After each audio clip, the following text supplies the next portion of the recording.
नमस्कार. Asian news चॅनलमध्ये आपले स्वागत आहे.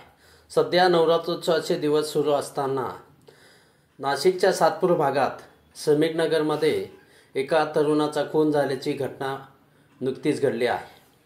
समीकनगर परिसरातील जुन्या स्वामी समर्थ केंद्राजवळ रात्रीच्या सुमारास हॉर्न वाजवण्याच्या कारणावरून एका तरुणाचा भुसकून खून करण्यात आल्याची घटना घडल्याचे कळते आहे.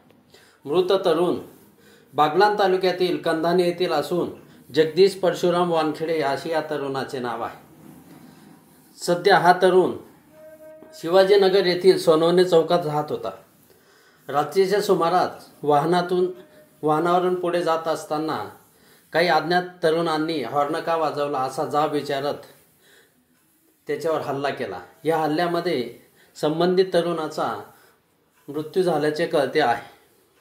ह्या घटनेमुळे समीकनगर परिसरामध्ये खळबळ उडाली आहे.